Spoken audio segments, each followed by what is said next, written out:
Isso aconteceu há mais de 10 anos. Minha avó mora no lugar mais complicado da nossa cidade, onde há muitos tiroteios e atividades relacionadas a drogas. Minha avó sempre foi muito próxima de mim, e eu praticamente cresci na casa dela, sempre me sentindo seguro e protegido, apesar do ambiente ao redor. Até hoje, com 81 anos, ela continua morando lá. Meu primo e eu íamos frequentemente à casa da minha avó, e ela sempre cuidava da gente. Nessa época, estávamos começando a nos conhecer melhor, e a nossa amizade estava florescendo. Provavelmente tínhamos entre 4 e 6 anos. Era quando nossas mães iam trabalhar e nós não podíamos ficar sozinhos em casa. Não me lembro exatamente com que frequência eu ia à casa da minha avó nessa idade, mas sei que íamos bastante. Havia vezes em que minha avó precisava ir ao mercado ou resolver alguma coisa, e nos deixava lá juntos ou separados. Quando isso acontecia, ela pedia para a vizinha, também uma senhora idosa chamada Rô, ficar conosco. Rô nunca ficava mais de 30 minutos conosco. Ela e minha avó eram amigas, então às vezes ela simplesmente vinha para casa, passava um tempo conosco e brincava. Rô era muito doce e gentil, nunca me fez sentir desconfortável. Minha avó confiava e gostava muito dela. Avançando no tempo, meu primo e eu estávamos com cerca de 9 a 12 anos. Minha avó começou a nos convidar para passar a noite na casa dela. Ela comprava pizza para nós, ficávamos acordados até tarde e sem regras. Podíamos ouvir música alta na TV e jogar videogame. Comíamos o que queríamos desde que limpássemos tudo depois. Essas visitas eram o ponto alto da minha infância. Sabíamos que o bairro não era seguro, então as portas estavam sempre trancadas e as cortinas nunca abertas à noite. Rô morava na casa ao lado da minha avó. Em algum momento, um novo vizinho se mudou para a casa ao lado direito da dela. Minha avó nos disse para ficarmos longe dele, que ele era uma pessoa ruim, um predador de crianças. Vamos chamá-lo de C. Quando minha mãe me deixava na casa da minha avó, às vezes C estava sentado na varanda. Lembro que ele usava uma tornozeleira eletrônica, como se estivesse em prisão domiciliar. O que mais me assustava era a aparência dele. Agora, mais velho, vejo como minha mente de criança pode ter distorcido um pouco, mas tenho certeza de que ele tinha uma deformidade facial. Ele tinha cabelos castanhos um pouco longos, um olho mais alto que o outro e uma testa grande. Eu ficava aterrorizado com ele, e mesmo sendo jovem, já tinha um bom senso de perigo. Sempre me escondia atrás da minha mãe quando ela me levava à casa da minha avó. C frequentemente nos cumprimentava de forma amigável, mas nem eu nem minha mãe respondíamos.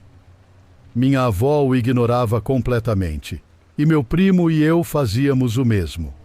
Houve uma vez em que estávamos brincando no quintal e ele saiu de casa. Corremos para dentro, assustados. Era triste não poder viver normalmente, sempre com medo desse estranho. Minha avó nos explicou o básico sobre ele, que ele tinha feito coisas ruins com crianças.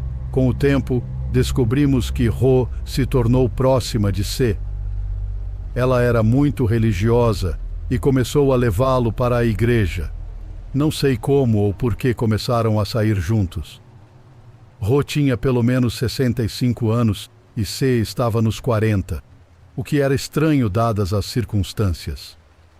Depois que minha avó soube disso, ela cortou relações com Rô e nunca mais permitiu que ela nos visse. Rô ligou para minha avó algumas vezes, tentando conversar normalmente, e até pediu fotos minhas e do meu primo para colocar na casa dela. Minha avó se recusou e pediu que ela devolvesse as fotos que já tinha, pois C frequentava a casa dela. Rô e C acabaram se casando e se mudaram. Agora, com 20 anos, acho terrível o que Ro fez. É estranho pensar nisso. Seria útil saber os detalhes exatos sobre C, o que ele fez e quanto tempo ficou preso, mas não sei. Talvez eu descubra mais depois de escrever isso. A imagem de C ainda está gravada na minha mente. Sou grata pela forma como minha avó nos protegeu. Depois que eles se mudaram, finalmente pudemos voltar a viver sem medo. Sempre nos preocupávamos com C, tentando invadir a casa ou espiar pelas janelas. É perturbador que Ro, estando tanto tempo perto de crianças, confiasse em um predador infantil e tentasse aproximá-lo de nós. Não sei como eles estão agora, mas pretendo descobrir. Tenham todos um ótimo dia e cuidem-se.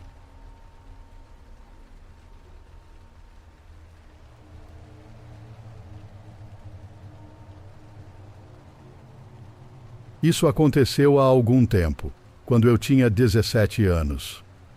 Minha namorada, que na época tinha 16, foi convidada para a gente cuidar dos filhos de uma amiga da mãe dela. Como tinha dinheiro envolvido e estávamos sem grana, aceitamos o trabalho sem pensar duas vezes. Chegamos a casa às 2 horas da tarde e durante as primeiras horas tudo correu bem. Ficamos todos juntos assistindo TV, tranquilos. Os donos da casa disseram que voltariam mais tarde naquela noite, então imaginamos que seria por volta das 8 ou 9 horas da noite. No entanto, algumas horas se passaram e já era cerca de 1 da manhã, e eles ainda não tinham voltado.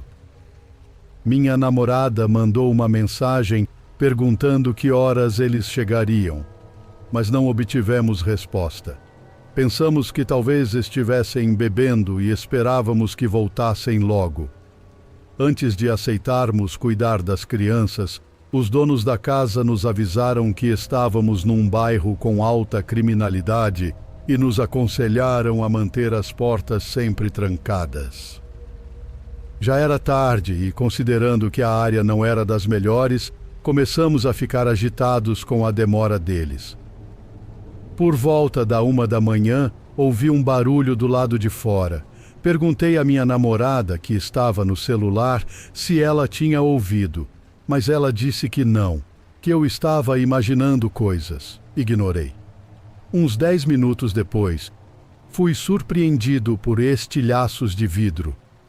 Um tijolo tinha sido arremessado pela janela, caindo no sofá ao meu lado, a apenas alguns centímetros de distância. Com a adrenalina a mil e sem querer parecer fraco na frente da minha namorada, saí para ver se encontrava quem tinha feito aquilo, mas não vi ninguém. Ou pelo menos era o que eu pensava. Do lado esquerdo da casa, havia um beco que levava ao jardim de trás da casa e à casa vizinha. Estava escuro, mas, me achando corajoso, usei a lanterna do meu celular para olhar. Quase morri de susto quando vi alguém de moletom preto agachado no beco. Ficamos paralisados, nos encarando por um tempo que pareceu uma eternidade, até que ele avançou em minha direção. Pensei, de jeito nenhum, e corri para dentro de casa, trancando a porta. Estava tremendo inteiro. Quando entrei, as crianças já estavam lá embaixo, querendo saber o que tinha acontecido, e minha namorada estava lá para confortar todos eles, dizendo que não era nada, mesmo que eles fossem velhos o suficiente para entender o que tinha acontecido se explicássemos. Ela começou a limpar os cacos de vidro, enquanto eu ligava para a polícia, com medo de que o intruso ainda estivesse lá fora. A polícia chegou em minutos, anotou nossas informações e disse que patrulharia a área, prometendo ficar de olho na casa até de manhã. Cerca de 1 hora depois, a polícia bateu na porta de novo e me chamou para ir até a viatura. Quando cheguei lá, vi um homem algemado no banco de trás. O policial perguntou se era ele quem tinha quebrado a janela. Analisei o sujeito de cima a baixo e ele correspondia exatamente à descrição que eu tinha dado à polícia. Os pais finalmente chegaram em casa, preocupados com a segurança dos filhos, mas não pareceram surpresos com o que aconteceu. Agradeceram, nos pagaram e fomos para casa por volta das 4 da manhã. Alguns dias depois, descobri mais sobre aquela noite. Acontece que era o ex-namorado louco da mãe, que tinha intenções de matá-la. Quando foi preso, encontraram uma faca no bolso dele. Ainda sinto arrepios quando penso naquela noite. Se eu tivesse tentado ser herói e enfrentar aquele cara, com certeza estaria morto ou gravemente ferido.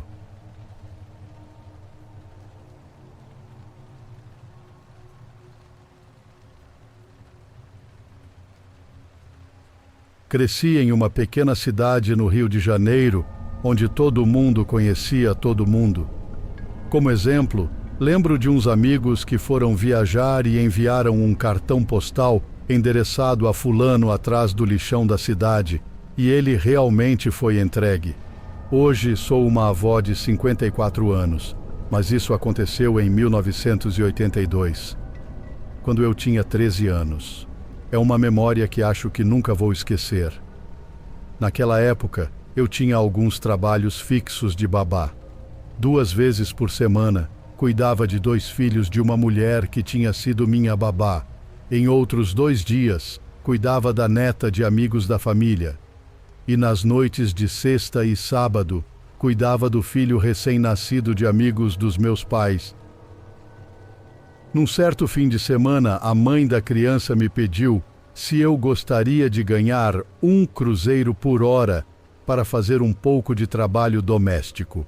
Como você pode imaginar, 1 cruzeiro por hora, mais os 1 por hora das outras famílias, era um ótimo dinheiro para uma adolescente naquela época. Algumas partes da minha cidade eram meio isoladas. A família para a qual eu estava trabalhando morava numa estrada lateral, saindo de uma rua principal, considerando o pequeno tamanho da cidade.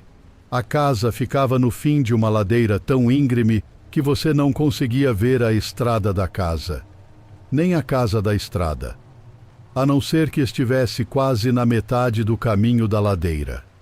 A porta da cozinha era meio estranha.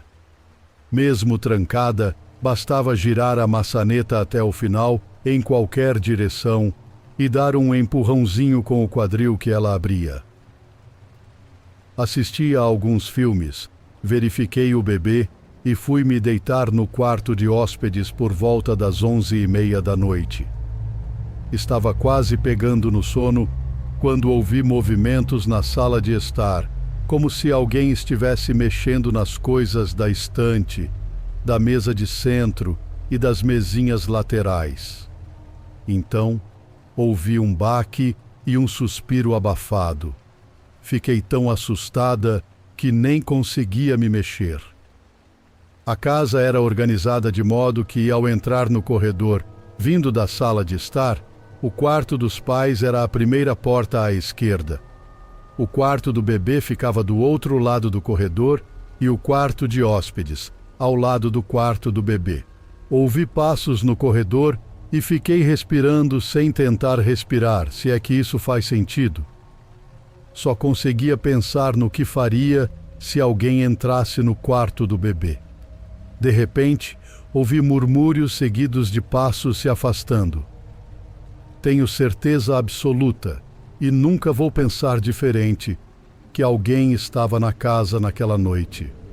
Como eu tinha limpado mais cedo, estava claro que as coisas tinham sido mexidas, inclusive a mesa de centro.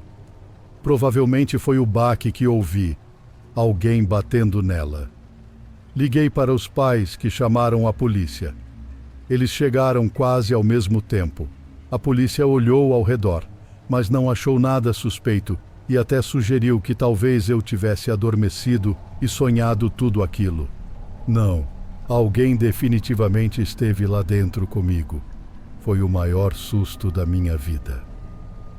Continuei a trabalhar para aquela família, mas nunca mais fiquei sozinha lá. Só de escrever isso me faz voltar àquela noite, mesmo depois de 41 anos. Acho que há algumas memórias que o tempo simplesmente nunca apaga.